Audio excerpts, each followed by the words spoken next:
quero pedir para você abrir sua Bíblia no livro do Apocalipse, capítulo de número 2, a partir do verso 18. Quero recordar que há alguns domingos nós iniciamos uma série de reflexões, uma série de mensagens com o tema Igreja em Colapso. E nessa série nós temos visto a cada domingo uma das 7 cartas que o Senhor Jesus endereça a alguma das suas igrejas na Ásia Menor. Então nós começamos pela igreja de Éfeso, fomos para a igreja de Esmirna, domingo passado vimos Pérgamo, e hoje a carta à igreja em Tiatira. Nós estaremos fazendo a leitura desses versos e eu gostaria de fazer uma reflexão com vocês nesta carta. Todos acharam? Apocalipse capítulo 2, a partir do verso de número 18. Diz assim a palavra do Senhor: Ao anjo da igreja em Tiatira escreve: Estas coisas diz o Filho de Deus, que tem os olhos como chama de fogo e os pés semelhantes ao bronze polido. Conheço as tuas obras, o teu amor, a tua fé, o teu serviço, a tua perseverança e as tuas últimas obras, mais numerosas do que as primeiras. Tenho, porém, contra ti o tolerares que essa mulher Jezabel, que a si mesmo se declara profetisa, não somente ensine, mas ainda seduza os meus servos a praticarem a prostituição e a comerem coisas sacrificadas aos ídolos. Dei-lhe tempo para que se arrependesse. Ela, todavia, não quer arrepender-se da sua prostituição. Eis que a prostro de cama, bem como em grande tribulação os que com ela adulteram, caso não se arrependam das obras que ela incita. Matarei os seus filhos e todas as igrejas conhecerão que eu sou aquele que sonda mentes e corações, e vos darei a cada um segundo as vossas obras. Digo, todavia, a vós outros, os demais de Tiatira, a todos quantos não têm essa doutrina, e que não conheceram, como eles dizem, as coisas profundas de Satanás, outra carga não jogarei sobre vós. Então, somente conservai o que tendes, até que eu venha. Ao vencedor, que guardar até o fim as minhas obras, eu lhe darei autoridade sobre as nações, e com cetro de ferro as regerá, e as reduzirá a pedaços, como se fossem objetos de barro. Assim como também eu recebi de meu Pai, dar-lhe-ei ainda a estrela da manhã. Quem tem ouvidos, ouça o que o Espírito diz às igrejas. Amém até aí.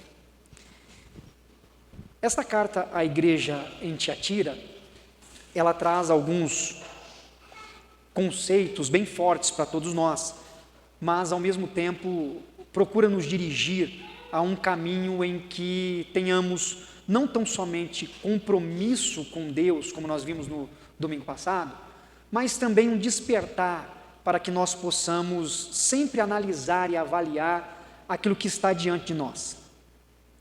A perspectiva com a qual eu gostaria de reler para os nossos dias esse texto é na perspectiva de buscarmos em Deus e por meio da ação do seu Santo Espírito bom senso em tudo o que se apresenta a nós, para que nós tenhamos sempre um senso crítico.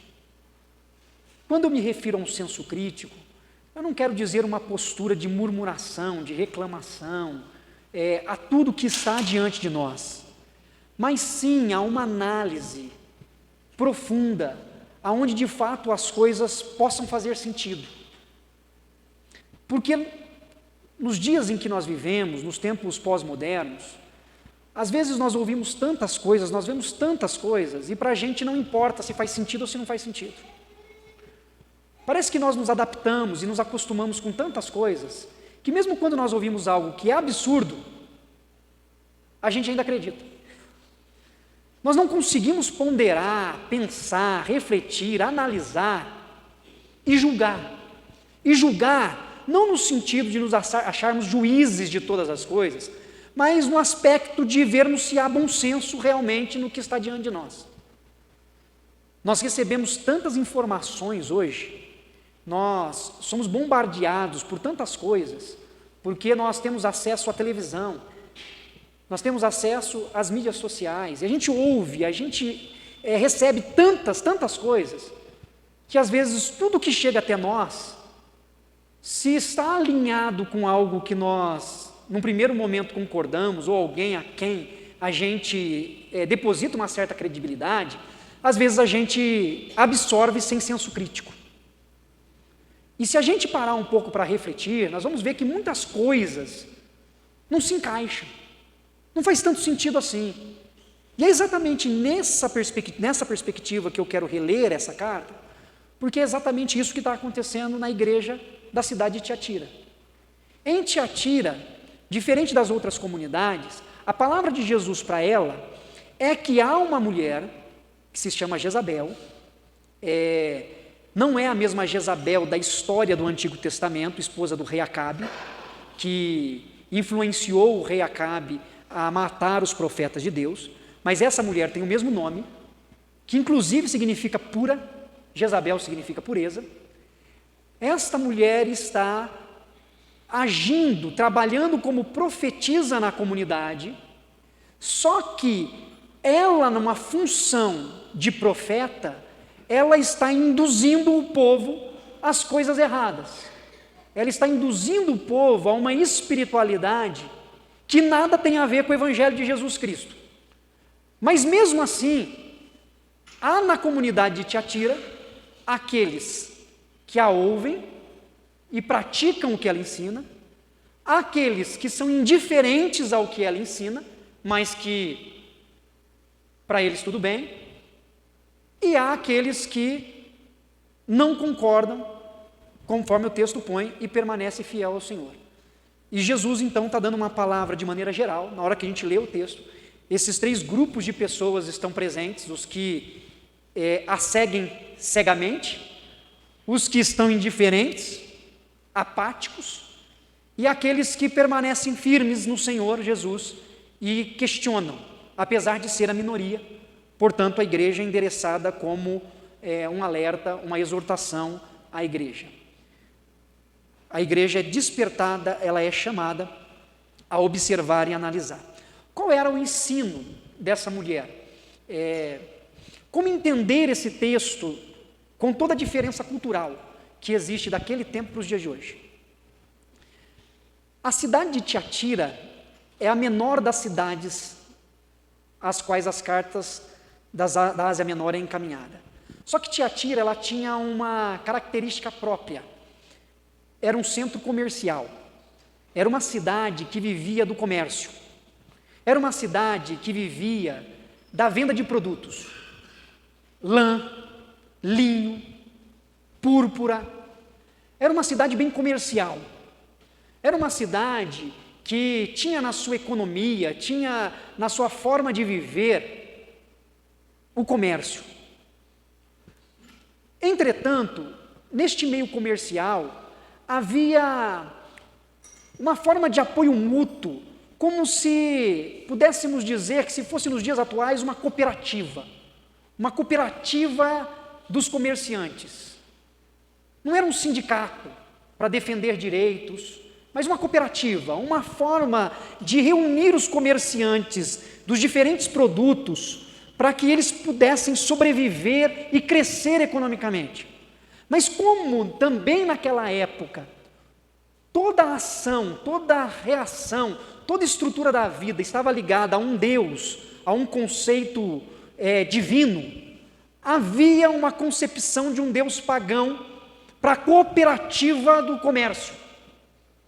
E esta divindade a qual os comerciantes da cidade de Tiatira consideravam seu patrono, seu Deus, aquele que governava sobre eles, realizava uma forma estrutural em que, se você quisesse se dar bem no seu comércio, você precisava estar junto com o grupo da cooperativa.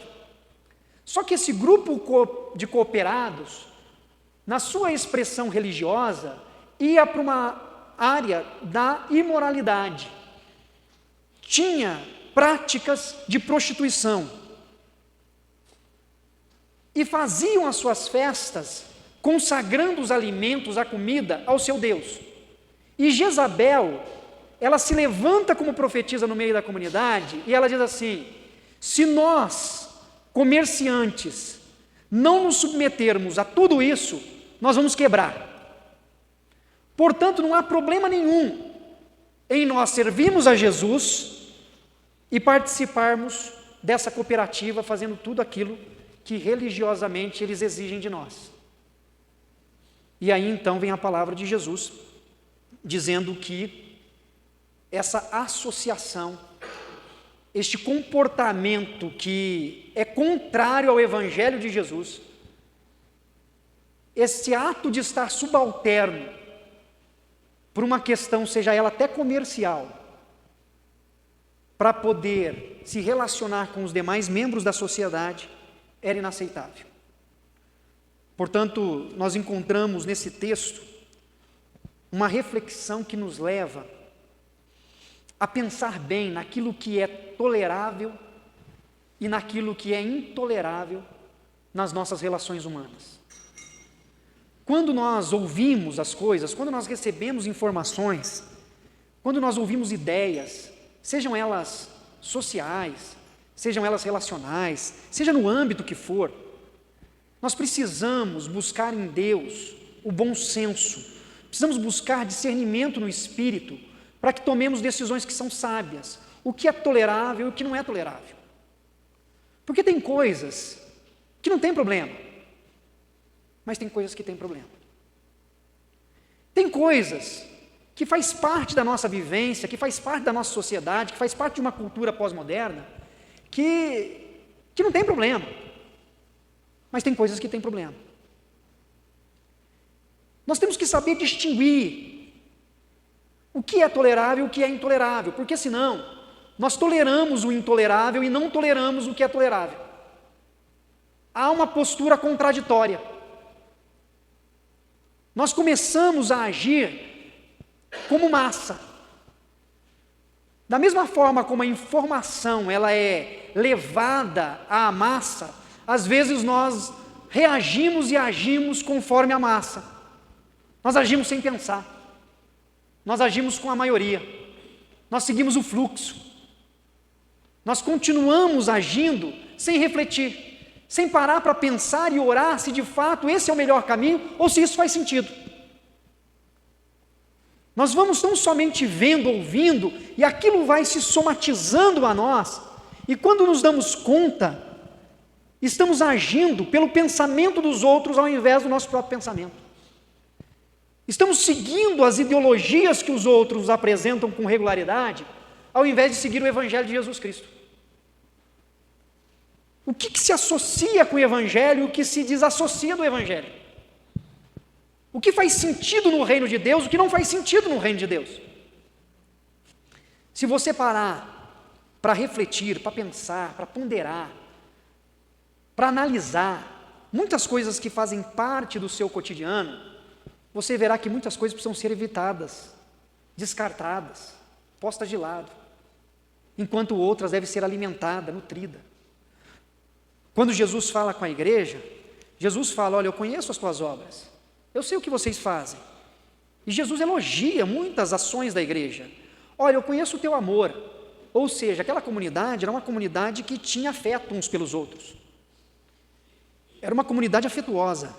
Olha, eu conheço a tua fé. Era uma comunidade que confiava em Deus, que confiava na pessoa de Jesus.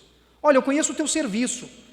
Era uma comunidade laboriosa, que trabalhava, que realizava atividades em favor do reino. Olha, eu conheço a tua perseverança, eu sei que você continua trabalhando e as tuas últimas obras são mais numerosas do que as primeiras. Ele está dizendo assim, olha, dá para ver crescimento, dá para ver desenvolvimento, dá para ver resultados no que vocês estão fazendo. Entretanto, eu tenho contra vocês que vocês toleram que essa mulher, Jezabel, e ele continua fazendo a sua ponderação em relação à igreja. Ou seja, era uma igreja confiante, era uma igreja amorosa, era uma igreja ativa, mas era uma igreja que não fazia uso do seu bom senso, era uma igreja, uma comunidade que não fazia uso do seu senso de direção a partir do Evangelho de Jesus Cristo, perdeu o fio da meada. E isso é tão sério porque essa atitude deles era passível de disciplina. Jesus vai dizer, e tem palavras duras aqui, que Jezabel seria submetida a uma disciplina, ficaria adoecida, seus filhos seriam tirados. Há muitas palavras que são postas para mostrar uma ação corretiva, uma ação disciplinar, porque Deus disciplina os seus filhos, e Deus disciplina a todos. Quando o versículo 1 vai falar a respeito, o versículo 1 não, né, o 18º, o primeiro que nós lemos, diz que ele tem nos olhos como chama de fogo e seus pés são semelhantes ao bronze polido, são expressões que mostram a justiça de Deus, o julgar de Deus. Seus olhos são como os olhos de fogo, ele vê, ele depura. Os seus pés são como bronze polido, que pisa sobre os seus inimigos. São figuras da literatura bíblica que mostram a justiça de Deus, porque Deus é um Deus justo. Nós temos o Evangelho de Jesus, cremos na pessoa de Jesus, e a pessoa de Jesus, o Evangelho de Jesus, é para nós tudo o que temos para fazer juízo de todas as coisas. Nós não julgamos de acordo com a nossa vontade, nós não julgamos as coisas de acordo com as nossas preferências, nós não julgamos as coisas de acordo com aquilo que nos agrada ou nos desagrada. Nós precisamos julgar todas as coisas à luz do Evangelho de Jesus Cristo e da pessoa de Jesus Cristo, que é o próprio Evangelho encarnado. E nós precisamos analisar tudo isso. Quando uma informação chega a você, seja pelo seu celular, ou seja pela televisão, ou seja por um vizinho que veio dizer algo para você, ou seja por quem quer que seja, você precisa analisar isso à luz do Evangelho de Jesus Cristo.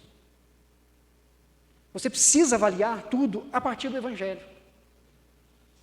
Senão, você vai tolerar o intolerável e não vai tolerar o tolerável.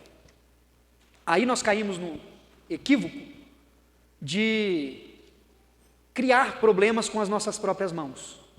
E isso desde o ambiente familiar. Você já arrumou briga, encrenca, no meio da sua família por bobagem? Bobagem. Na hora que você parou e pensou, falou, puxa vida, onde que eu estou com a cabeça? Você já fez isso?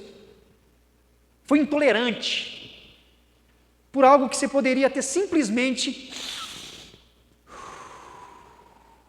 puxado pelo nariz, soltado pela boca, respirado fundo e falava, deixa passar, porque é tolerável. Mas às vezes aconteceu coisas sérias e você se fez de cego, surdo, você deixou passar.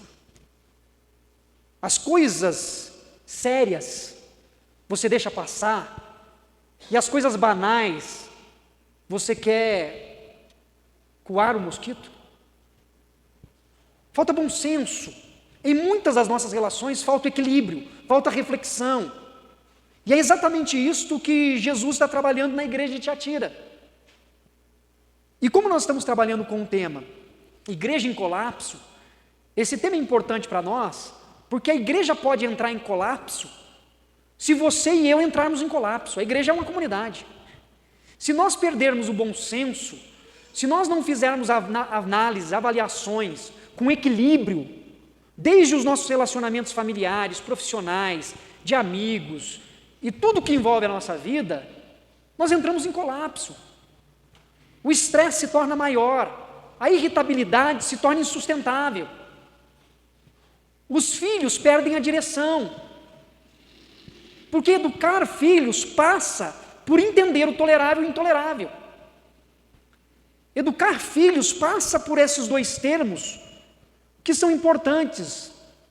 Por quê? Porque não há respostas prontas para tudo, mas nós precisamos, no processo de educação, pedir a Deus discernimento e sabedoria para saber até onde apertar e até onde não apertar. No relacionamento conjugal, nós temos que saber o que compensa uma DR e o que a gente tem que deixar passar. Porque se toda picuinha você falar, não, agora vamos sentar para conversar. Hoje vamos sentar para conversar. Hoje de novo vamos sentar para conversar. Hoje de novo para conversar. Chega uma hora que a conversa já não serve de mais nada, porque quem fala muito, quando fala, já não tem mais credibilidade. Falar demais é um problema. Portanto, a fala tem que ser assertiva e tem que ser com bom senso. Porque se não há bom senso, se perde a credibilidade. E Jesus está falando com a igreja que ela precisa ter esse equilíbrio. O que não pode ser tolerado, o que é grave, o que é sério, precisa ser tratado com seriedade, com responsabilidade, com amor, mas também com disciplina, com correção, com pontuação, observação. Mas precisa ter o bom senso que só o Espírito de Deus pode nos dar. Porque senão a gente perde a mão. e a gente começa a agir e reagir de acordo com os nossos sentimentos, de acordo com as nossas emoções. Aí você chega e fala assim: hoje eu estou bravo. Aí ninguém pode falar nada que você explode porque você está bravo. Aí no outro dia você não está bravo. Aí pode fazer o que for, que você não dá a mínima porque você não está bravo. Aí alguém vai lá e faz uma coisa errada. Aí você fala assim: ah não, esse aí eu não gosto dele, eu vou falar. Aí você fala. Aí o outro que você gosta faz a mesma coisa. Você fala: não gosto dele, não vou falar nada. Vocês estão entendendo? Você perde a credibilidade. Se um você trata de um jeito e o outro de outro, não há credibilidade. Falta bom senso, falta equilíbrio, falta discernimento. E Jesus está mostrando que nós precisamos, como cristãos e como igreja, buscar essa direção que o Espírito Santo do Senhor pode nos dar. E aquele que assim age, que permanece fiel, que continua agindo segundo a vontade do Senhor, esse receberá do Senhor autoridade sobre as nações. O versículo 26 fala: ao vencedor que guardar até o fim as minhas obras, eu lhes darei autoridade sobre as nações. Dizendo que aquele que ouve o Espírito de Deus e age de acordo com o Espírito de Deus, consegue exercer autoridade, consegue governar. Porque você não vai conseguir governar a sua casa, o seu ambiente de trabalho, a igreja. Você não vai conseguir governar se você não governar o seu próprio coração, se você não tiver controle sobre a sua própria língua, se você não tiver controle sobre o seu próprio juízo, a sua reflexão. Se outros dominarem a sua reflexão, você não vai conseguir agir de acordo com a vontade do Senhor. E nós somos aqui então desafiados, como igreja de Cristo, a ouvir a voz do Senhor e a seguir a sua vontade. O que você precisa? Tomar decisões. Quais decisões você precisa tomar em relação a questões que envolvem a sua vida e as pessoas à sua volta, que talvez exige uma palavra assertiva, que exige uma decisão, que exige você se posicionar, você se expressar, que às vezes você não tem conseguido ou você não tem desejado. E o que exige de você mais paciência, menos indisposição, o que exige de você mais bom senso. Quais são as coisas que têm chegado até você, que têm mexido com as suas emoções, que têm mexido com o seu coração e que têm provocado separações com as pessoas que estão à sua volta? O que tem afastado você das pessoas que você ama e das pessoas que te amam? O que você precisa ter mais bom senso? O que você precisa pedir a Deus direção para dizer assim: Deus, me ajuda a ser mais assertivo, a não tolerar o intolerável, mas aprender também a saber aquilo que é tolerável, que às vezes eu sou muito intolerante, aquilo que eu perco a paciência rapidamente, e aquilo que eu vou morosamente levando, às vezes que eu precisava me expressar, precisava falar. É só o Espírito de Deus para nos dar esse equilíbrio, porque senão a gente se desequilibra, senão a gente perde o bom senso. Mas Deus, pela sua graça, pode nos dar discernimento. Um homem, uma mulher que tem bom senso, é um homem, uma mulher que é dirigido pelo Espírito de Deus. Porque se nós formos dirigidos pelo nosso próprio eu, pelo nosso próprio ego, a gente vai sempre extrapolar em alguma área, em algum momento, porque somos falhos. Mas Deus pode nos trazer um equilíbrio e uma visão que está além da nossa visão humana, uma visão que é espiritual de fato, que vem dele, a qual às vezes nós não estamos enxergando, mas que o Espírito de Deus possa nos ajudar.